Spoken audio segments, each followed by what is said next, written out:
At 12:35 in the morning on January 24th, 1961, a B-52 bomber came apart in the sky over Faro, North Carolina, and dropped two live hydrogen bombs on American soil.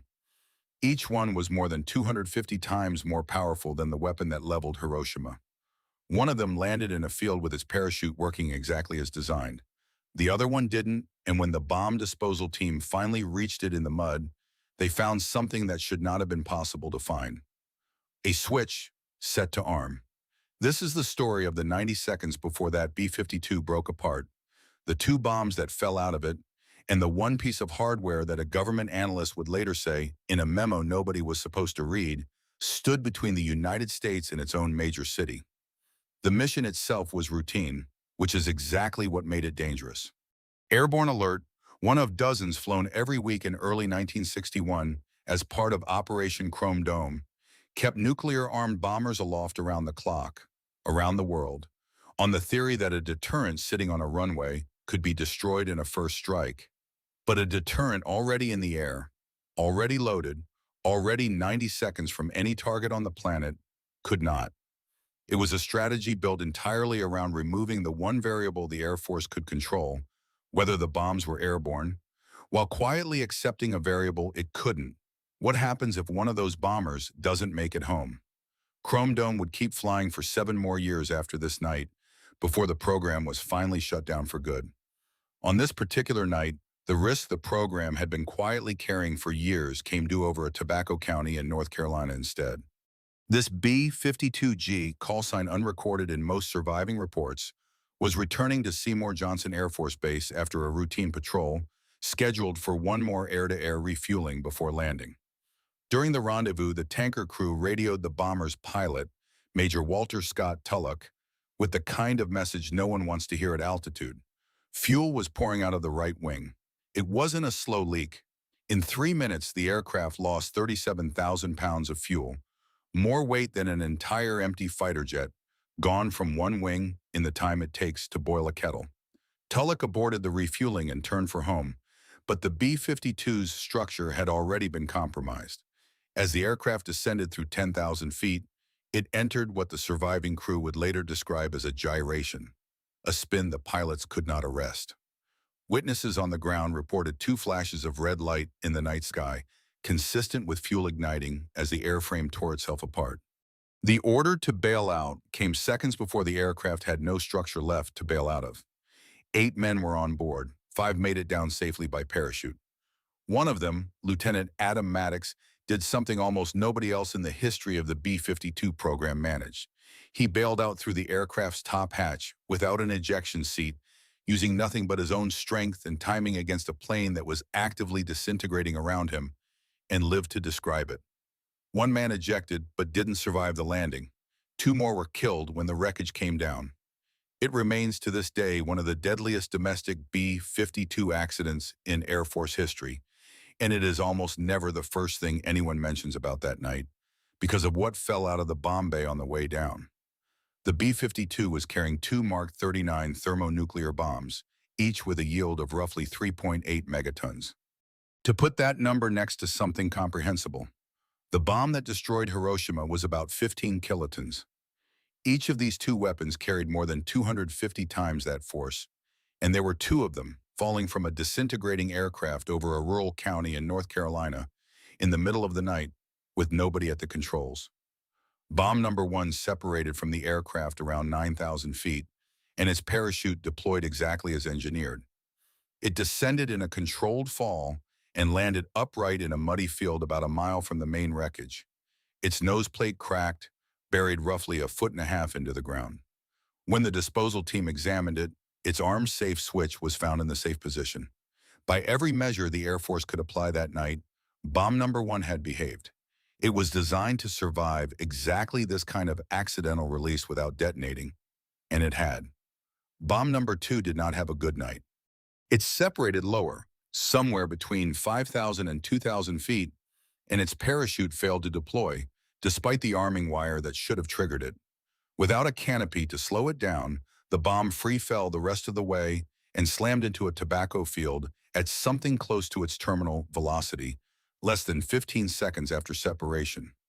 It hit hard enough to dig a crater roughly 5 feet deep and 9 feet across, and the weapon broke apart on impact. That's when Lieutenant Jack Revell, the explosive ordnance disposal officer sent to secure the site, got word from his sergeant that would stay with him for the rest of his life. Revell was 25 years old, less than a year into the job of disarming exactly this kind of weapon, and he'd later be remembered, in the obituaries written when he died decades afterward, as the man who saved North Carolina. That night, he wasn't thinking in those terms. He recounted it decades later. Until my death, I will never forget hearing my sergeant say, "Lieutenant, we found the arm safe switch." And I said, "Great." He said, "Not great, it's on arm." 4 switches stood between a Mark 39 bomb and detonation, arranged as sequential, independent safeguards. The kind of layered design meant to make it statistically impossible for any single failure, or even several failures at once, to set off a live thermonuclear weapon by accident. The first was mechanical. A series of arming pins had to be physically pulled, which normally only happened when a bombardier deliberately released the weapon over a target.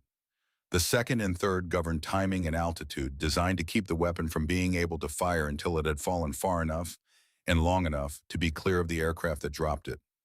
The fourth was the arm safe switch itself, the final electrical gate standing between a charged firing circuit and detonation. On bomb number 2, investigators would eventually determine that 3 of those 4 safeguards had failed during the aircraft's breakup and the bomb's fall. The violent structural failure of the B-52 had done, essentially by accident, everything a bombardier's control panel would normally do on purpose. The arming wire had been pulled, just as it would be during an intentional release. The bomb had begun its firing sequence. The fourth switch, the one Revell's sergeant found, was the only one standing between that sequence completing and it not, and it was found in the arm position. Here is where the story almost everyone tells about Goldsboro stops, and it's a genuinely terrifying place to stop. 1 switch out of 4 between an American bomber crash and an accidental multi-megaton detonation over the American East Coast. It's also not quite the whole story, and the missing piece matters because it's a lesson about how you actually investigate a near miss instead of just being frightened by it. When engineers later reconstructed exactly what that arm-safe switch was doing electrically, not just where its physical lever was sitting, but what circuit it was actually completing, they found that the switch's position didn't necessarily mean the weapon's high-voltage firing capacitor had been charged. The impact that cracked the bomb open had also damaged the switch's contacts, disconnecting it from the circuit it was supposed to control, even as its lever sat in the arm position. Separately, the bomb's firing sequence required a several-second delay for a thermal battery to build charge, and the fall from release to impact lasted only 12 to 15 seconds, likely though not certainly too short for that battery to reach full power regardless of switch position.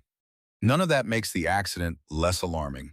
It makes it more precisely alarming in the way real engineering failures usually are, not a single dramatic knife edge, but a stack of redundant systems that had already failed 3 layers deep, saved not by clean design margin, but by a combination of physical damage and marginal timing that nobody had planned for and no one could have guaranteed twice. That's exactly the conclusion a Sandia National Laboratories engineer named Parker F. Jones reached 8 years later, in 1969, in a memo that stayed classified for over 4 decades after he wrote it. Jones had spent those 8 years reviewing the safety record of the Mark 39 across the entire airborne alert program, Goldsboro included, and his verdict, declassified only in 2013, did not read like a memo meant to reassure anyone. It stayed buried in government archives that long, not because someone finally decided the public deserved to know, but because journalist Eric Schlosser filed a Freedom of Information Act request while researching a book on the history of nuclear weapons safety failures. And the Jones memo came back in the response. Without that specific request, there's no clear reason to think it would have surfaced when it did, or at all. An accident that happened in 1961 was still being actively kept from the American public more than 50 years later, by default, simply because nobody with the legal standing to ask had asked. He wrote that the Mark 39, in the configuration flown on Goldsboro's B-52, did not possess adequate safety for the airborne alert role, and that, in his own words, one simple, low-voltage switch had stood between the United States and, in his phrase, a major catastrophe. Jones wasn't writing about the switch's mechanical position. He was writing about the fact that a weapon designed with 4 redundant safeguards had, in a real accident, been reduced functionally to one, and that the one that held was never the one engineers had most trusted to hold. That's the actual lesson buried under the drama of on-arm. Redundancy only protects you if the failure modes are independent, and Goldsboro was the accident that proved in the field that they sometimes aren't. The Air Force spent the following weeks trying to recover what was left of bomb number 2. Most of the weapon's components were dug up within days, but its thermonuclear secondary, the part of the weapon responsible for the bulk of its explosive yield, had buried itself deep in the soft North Carolina mud on impact. And excavation crews chasing it through freezing weather, a high water table, and ground that behaved more like quicksand than farmland reached 70 feet down by February 16th before the Air Force called off the dig. It's still there. Later academic surveying, using techniques unavailable in 1961, placed the secondary's actual resting depth at roughly 180 feet below the surface, give or take 10. In 1962, the Army Corps of Engineers paid the landowner $1,000 for a permanent easement, a 200-foot circle of restricted land around the buried component, still in effect today, over 60 years later. The farmer who owns that patch of ground can plant crops on it, run cattle over it, cut timber from it. He cannot dig below 5 feet anywhere inside that circle, by federal order, indefinitely. The state still periodically tests the groundwater. It has never come back contaminated. Nobody in Faro, North Carolina lives next door to a nuclear blast crater today. They live next to 5 feet of topsoil sitting on top of one, with a fence line nobody's allowed to dig past, drawn around a piece of Cold War hardware the U.S. government decided 60-plus years ago was cheaper to leave buried than to keep excavating. In 2012, the state of North Carolina put up a roadside historical marker 3 miles from the crash site in the small community of Eureka. It's a small, plain, state-standard sign, the same kind you'd find marking a battlefield or a birthplace. And it reads in its entirety, B-52 transporting 2 nuclear bombs crashed, January 1961. Widespread disaster averted. 3 crewmen died 3 miles south. Whoever wrote that sentence in 2012 had no way to know the Parker Jones memo existed. It wouldn't be declassified for another year, so the marker's confident phrase, disaster averted, was written a full 12 months before the government's own internal assessment of exactly how narrowly it had been averted became public. The sign was accurate. It just wasn't telling the whole story yet, and neither was anyone else. Goldsboro wasn't an isolated data point either. It was one entry in a run of remarkably similar near misses that the weapons safety community spent the entire decade quietly cataloging. A B-47 had accidentally dropped a nuclear bomb without its fissile core near Mars Bluff, South Carolina, in March 1958. The weapon's conventional explosives still detonated on impact, blowing a crater 50 feet wide and tearing apart a family's farmhouse 100 yards away.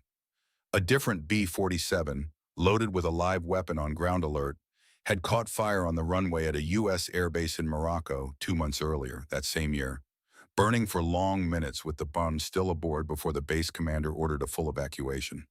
The high explosives inside cooked in the flames and, by luck as much as design, never went off. Each incident got its own after-action report, its own set of engineering recommendations, its own promise that procedures would be tightened, and each time the underlying tension stayed exactly the same. The deterrent only works if the weapons are always ready to fire on short notice, and a weapon that's always ready to fire on short notice is, by definition, closer to firing by accident than one that isn't. Parker Jones's memo was blunt about which side of that trade-off Goldsboro landed on. The safety margin the public had been told existed and the safety margin that had actually been in the aircraft that night were not the same number. And nobody outside a small circle of cleared engineers knew the real one for 52 years. There's a version of this story that ends on the number 4. The switches, the near miss, the 90 seconds. It's the version that gets repeated because it's the scariest one. What actually kept a Mark 39 from detonating over North Carolina wasn't the system working as designed. It was a piece of damaged wiring in a few seconds the weapon didn't have. The Air Force retrofitted every Mark 39 still in service after that, adding a hardened arm safe switch specifically so that failure mode couldn't repeat.